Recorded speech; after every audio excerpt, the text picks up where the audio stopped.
खोलिनर्जिक drugs, इसको हम खोलिनोमाइमेटिक्स भी कहते हैं, पैरासिम्पैथोमाइमेटिक्स भी कहते हैं।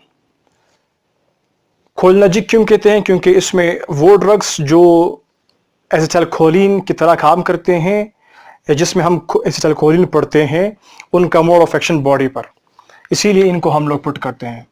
बिकॉज ऑफ एसिटाइलकोलिन हम इसे खोलिनर्जिक ड्रग्स कहते हैं। खोलिनोमाइमेटिक्स क्या होते हैं? खोलिनो का मतलब है एसिटाइलकोलिन, माइमेटिक का मतलब है मिमिक्री करना। जिस तरह के अगर कोई शख्स है वो किसी और शख्स का हूबहू एक्शन करता है, या कोई शख्स है वो किसी परिंदे की आवाज़ अपने मुंह से निकालता है अब उसी तरह से खास, मतलब है कि कॉपी करना, उसको बोलते हैं मिमिक्री। तो ऐसे ड्रग्स जो एसिटाइलकोलिन की तरह का एक्शन शो करते हैं उसे हम कहते हैं खोलिनोमाइमेटिक्स, या पैरासिम्पैथोमाइमेटिक्स भी कहते हैं, क्योंकि इसमें जो इन्वॉल्व्ड सिस्टम है of the central nervous system वो पैरासिम्पैथेटिक नर्वस सिस्टम है। तो इसकी क्लासिफिकेशन हम करते हैं दो, एक हमारे पास है डायरेक्ट एक्टिंग, दूसरा हमारे पास है इनडायरेक्ट एक्टिंग खोलिनोमाइमेटिक्स या पैरासिम्पैथोमाइमेटिक्स या खोलिनर्जिक्स। तीनों एक ही टर्म है, एक ही बात है, डोंट बी कंफ्यूज्ड। तो डायरेक्ट एक्टिंग क्या करते हैं? वो डायरेक्टली रिसेप्टर पर एक्शन करते हैं। एसिटाइलकोलिन का जो रिसेप्टर है वहां पर एक्शन शो करते हैं। इनडायरेक्ट क्या करते हैं? रिसेप्टर्स पर एक्शन शो नहीं करते हैं, रिसेप्टर्स के साइड पर कुछ जो फैक्टर्स होते हैं, अदर फैक्टर्स, उन पर एक्शन करते हैं ताकि इंक्रीज कर सके एसिटाइलकोलिन की कंसंट्रेशन को। बात समझ आ रही है? ओके, डायग्राम को पढ़ते हैं। ये हमारे पास डायग्राम है में ये प्री सिनेप्टिक न्यूरॉन है जिसमें एसिटाइलकोलिन बनता है, ये पोस्ट सिनेप्टिक न्यूरॉन है जिस पर एसिटाइलकोलिन एक्शन करना होता है। डायरेक्ट एक्टिंग क्या करेगा? डायरेक्ट एक्टिंग वाले जो होते हैं वो आकर के डायरेक्टली रिसेप्टर के साथ बाइंड होंगे, ये आपका रिसेप्टर है। ये इनडायरेक्ट क्या करेंगे? वो ड्रग्स जो आपने लिए हैं वो आकर के एक्शन करेंगे किस चीज पर? एंजाइम्स को ब्लॉक करेंगे, स्टॉप करेंगे, बंद करेंगे। दो तरीकों से होता है, रिवर्सिबल और इरिवर्सिबल तरीकों से होता है, वो हम अपने नेक्स्ट वीडियो में पढ़ेंगे क्योंकि उसकी क्लासिफिकेशन थोड़ी सी बड़ी है। तो उनको ब्लॉक करते हैं, ब्लॉक करने के बाद ये एंजाइम जो होते हैं वो इस एसिटाइलकोलिन को ब्रेक करते होते हैं। तो अभी क्या होगा? वो ड्रग्स जो हमने लिए होते हैं वो इनको एंजाइम्स को बंद कर देंगे, तो एसिटाइलकोलिन फिर टूटेगा नहीं, तो टूटेगा नहीं तो फिर क्या करेगा? अपना एक्शन शो करेगा। इस तरीके से हम उनको दो कैटेगरी में पुट करते हैं, जो रिसेप्टर के साथ बाइंड करेंगे, जो ड्रग या एसिटाइलकोलिन खुद, तो उन ड्रग्स का नाम हम देंगे डायरेक्ट एक्टिंग ड्रग्स। जो ड्रग्स हम लेते हैं वो काम करे, एक्शन करे, एंजाइम्स को बंद करे, तो उन्होंने डायरेक्टली रिसेप्टर पर एक्शन नहीं किया, इनडायरेक्टली उन्होंने एसिटाइलकोलिन को इंक्रीज करवाया, तो इनडायरेक्ट हुआ, इसीलिए हम इसको क्या कहेंगे? इनडायरेक्ट कहेंगे। डायरेक्ट एक्टिंग जो रिसेप्टर पर काम करे, इनडायरेक्ट जो रिसेप्टर पर काम नहीं करे, रिसेप्टर्स के अलावा कुछ जो फैक्टर्स होते हैं जिस तरह के एंजाइम्स, उन पर एक्शन शो करते हैं। That's it. तो रिसेप्टर्स कितने होते हैं हमारे पास डायरेक्ट एक्टिंग में? इनडायरेक्ट की क्लासिफिकेशन हम बाद में पढ़ेंगे, डायरेक्ट की थोड़ी सी हम इसकी एक्सप्लेनेशन करते हैं। पिछले वीडियो में हम लोगों ने पढ़ा था कि रिसेप्टर्स कितने टाइप्स के होते हैं, वहां पर हमने थोड़ी सी एक्सप्लेनेशन दी थी रिसेप्टर्स की। यहां पर आज हम रिसेप्टर्स को मजीद एक्सप्लेन करेंगे इन सेंस ऑफ के ये रिसेप्टर्स कहां कहां पर होते हैं और ये किस न्यूरोट्रांसमीटर की वजह से काम करते हैं। अभी जो रिसेप्टर्स होते हैं डायरेक्ट एक्टिंग वाले वो दो हैं, निकोटिनिक एंड मस्करेनिक। निकोटिनिक वो होते हैं जो निकोटीन अल्कलाइड एक हमारे पास होता है, निकोटीन अल्कलाइड, उसके मिलने से जब वो निकोटीन आकर के वो अल्कलाइड निकोटिनिक रिसेप्टर पर बाइंड करेगा तो ये अपने एक्शन शो करते हैं। और ये एक मस्करीन अल्कलाइड हैं जिसके बाइंड होने से ये अपना एक्शन शो करते हैं। तो दोनों रिस्पॉन्सिबल है, एक्शन शो करते हैं जब इन पर एसिटाइलकोलिन बाइंड करे तब भी। तो हम अभी आते हैं निकोटिनिक की मजीद क्लासिफिकेशन स्टडी करते हैं। निकोटिनिक मजीद दो किस्म के होते हैं, N means double N M. Nicotinic जो मसल्स पर होते हैं, निकोटिनिक जो एन का मतलब है जो न्यूरॉन पर होते हैं। नाम जाहिर कर रहा है कि ये गैंग्लियंस पर होते हैं। कौन से गैंग्लियंस? Atomic ganglions. ये नाम जाहिर कर रहा है कि निकोटिनिक रिसेप्टर्स जो मसल्स पर होते हैं, कहां पर? स्केलेटल मसल्स पर होते हैं। ये रिसेप्टर्स हैं। इन रिसेप्टर्स का मेकअप कैसा है? ये पेंटामेरिक रिसेप्टर्स हैं, यानी कि ये 5 प्रोटीन से मिलकर बने होते हैं, 2 अल्फा, 1 बीटा, 1 गेमा, 1 डेल्टा, ये हो गए 5। तो जनरली ये 4 हो गए, लेकिन 5 प्रोटीन्स है, 4 टाइप्स के हो गए, 1 2 3 4। 2 अल्फा, ये एक टाइप हुआ अल्फा वाला, बीटा वाला दूसरा टाइप, गेमा वाला तीसरा टाइप, डेल्टा वाला चौथा टाइप। 4 टाइप्स के हैं लेकिन 5 प्रोटीन्स हैं। 5 क्यों है? क्योंकि अल्फा 2 है। तो ये 5 कंबाइन करके एक प्रोटीन, 5 प्रोटीन्स कंबाइन करते हैं तो वो क्या बनाते हैं? एक रिसेप्टर बनाते हैं, जिससे फिर क्या होता है, वो उसको हम नाम देते हैं निकोटिनिक मसल टाइप, जिस पर फिर निकोटीन आकर के एक्शन शो करेगा। तो वो फिर अपना एक्शन शो करता है। स्पेशली ये कहां पर होते हैं? ये मसल्स पर होते हैं। और निकोटिनिक न्यूरोनल टाइप जो है ये कहां पर होते हैं?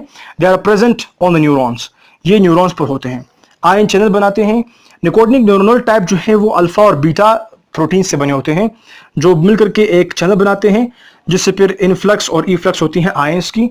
इनफ्लक्स स्पेशली जो इन्वॉल्व आयन है that is sodium ion, sodium ion की जो है वो इनफ्लक्स होती रहती है। तो ये क्या हुए? दोनों निकोटिनिक 2 किस्म के हुए, निकोटिनिक न्यूरोनल, निकोटिनिक मसल।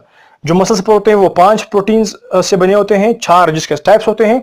और निकोटिनिक न्यूरोनल जो होते हैं वो 2 टाइप्स से बने होते हैं, अल्फा एंड बीटा, जो कि आयन चैनल बनाते हैं। ये दोनों आयन चैनल्स बनाते हैं, दोनों आयन चैनल बनाते हैं। ये भी निकोटिनिक न्यूरोनल भी आयनिक टाइप है, और निकोटिनिक मस्करनिक भी आयनिक टाइप है, मीनिंग के ये आयन्स चैनल दोनों आयन चैनल्स होते हैं।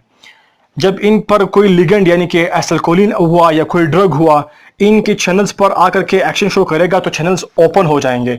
ओपन होने से वो फिर अपना एक्शन शो करते हैं। स्केलेटल मसल में क्या होगा? मसल्स की कॉन्ट्रैक्शन रिलैक्सेशन होगी, और in case of the neuronal type जो न्यूरॉन्स में होते हैं उनमें कंडक्शन होगी। न्यूरॉन्स में जब इन्फ्लक्स होती हैं सोडियम आयंस की, जब इन्फ्लक्स होती हैं अंदर की तरफ, तो न्यूरॉन जो है वो एक्साइट हो जाते हैं, वो अपना एक्शन शो करते हैं। इनका जो रोल इन सेंस ऑफ अगर हार्ट हम स्टडी करते हैं, या जो भी गेंग्लियंस हैं, पैरासिम्पैथेटिक के गेंग्लियंस हैं या सिंपैथेटिक के गेंग्लियंस हैं। गेंग्लियंस तो आप लोग जानते होंगे, जो हम पिछले वीडियो में पढ़ चुके हैं। यहाँ पर थोड़ा सा मैं आपको क्लू दूंगा कि जो न्यूरॉन प्री सिनेप्टिक न्यूरॉन और पोस्ट सिनेप्टिक न्यूरॉन, चाहे सिंपैथेटिक हो या पैरासिम्पैथेटिक सिस्टम के हो, वो यहाँ पर एक क्लस्टर बनाएंगे, जमा होंगे, उसको कहते हैं गेंग्लियंस। तो यहाँ पर बहुत सारे गेंग्लियंस होते हैं, सिंपैथेटिक के भी होते हैं, पैरासिम्पैथेटिक के भी होते हैं। तो ये गेंग्लियंस में क्या होते हैं? गेंग्लियंस में होते हैं स्पेशली और मोस्टली जो रिसेप्टर्स होते हैं वो होते हैं N type neuronal type nicotinic receptors होते हैं, जो कि आयन चैनल्स पे काम करते हैं। That's a little about receptors of nicotinic and nicotinic. अभी हम मस्करनिक की तरफ आते हैं। डायरेक्ट एक्टिंग पर एक मस्करनिक रिसेप्टर्स होते हैं, जिनके 5 टाइप्स हैं, M1, M2, M3, M4, M5। Mostly जो हम स्टडी करते हैं वो M1, M2, M3 करते हैं, क्योंकि इनके साइट्स भी नाउन है और इनके एक्शंस भी वेल नाउन है। वैसे M1 to M5 जितने भी रिसेप्टर्स हैं वो सारे के सारे CNS में फाइंड किए गए हैं। और बाकी बॉडी के पार्ट्स में अगर हम बात करते हैं M1 की, M2 की और M3 की, जनरली वो कहाँ पर होते हैं? M1 जो है ये स्पेशल है for the sympathetic nervous system. वहां पर भी ये अगर हम बात करते हैं 2 न्यूरॉन्स के, एक है प्री सिनेप्टिक न्यूरॉन, दूसरा है पोस्ट सिनेप्टिक न्यूरॉन। जो पोस्ट सिनेप्टिक न्यूरॉन है सिंपैथेटिक नर्वस सिस्टम का, वहां पर जो रिसेप्टर है वो कौन सा है? M1 टाइप है। और ये सेंट्रल नर्वस सिस्टम में भी पाया जाता है, ब्रेन में।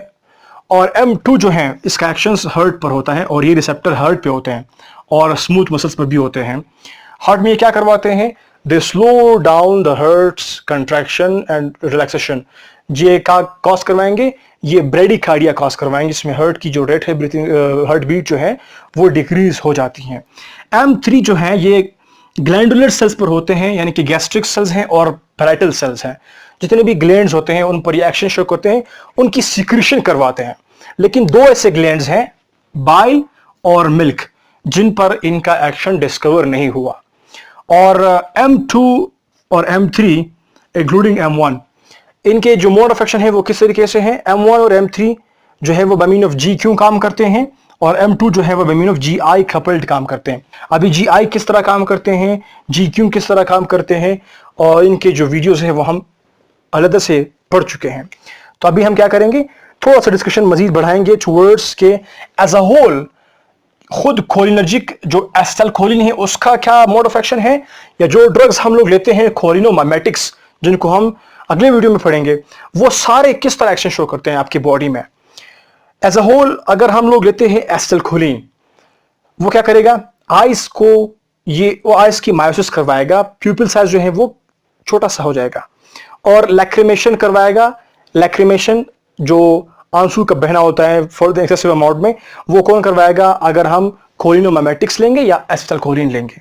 और माउथ में क्या करवाएगा? सलिवा को इंक्रीज करवाएगा, सैलिवेशन करवाएगा।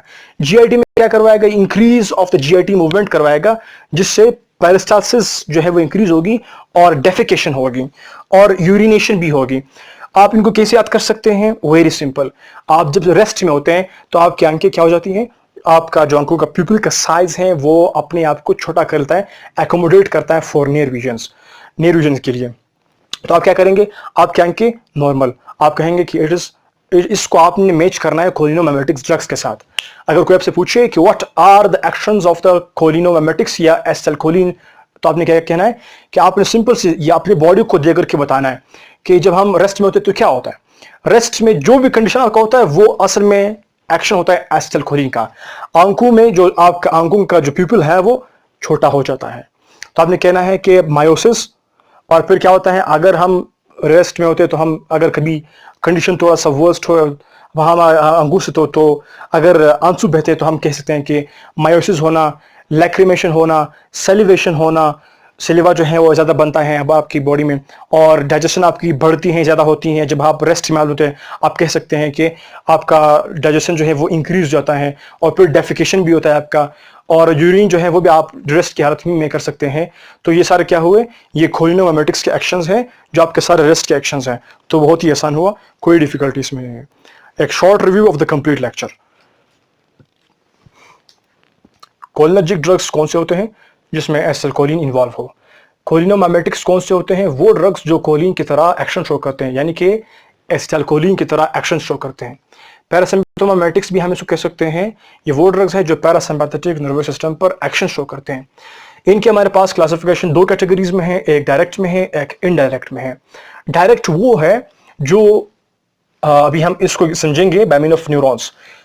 प्री सिनेप्टिक से न्यूरोट्रांसमीटर एसिटाइलकोलिन निकलेगा, पोस्ट सिनेप्टिक पर मौजूद रिसेप्टर्स पर एक्शन करेगा।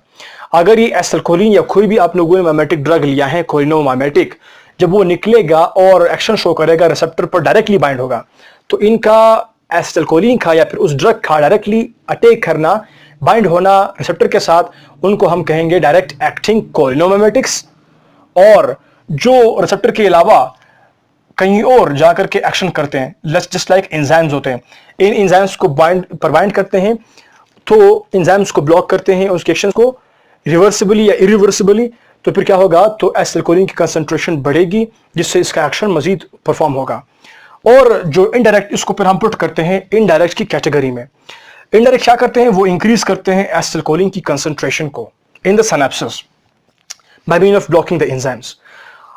डायरेक्ट के हमारे पास दो रिसेप्टर्स हैं, निकोटिनिक एंड मस्क्रेनिक। निकोटिनिक कौन से होते हैं? वो फर्दर दो में होते हैं, nicotinic neuronal type and nicotinic muscle type. Neuronal जो होते हैं वो नाम जाहिर कर रहा है कि ये न्यूरॉन्स पर होते हैं, और निकोटिनिक जो मसल टाइप है वो मसल्स पर होते हैं, स्पेशली स्केलेटल मसल्स।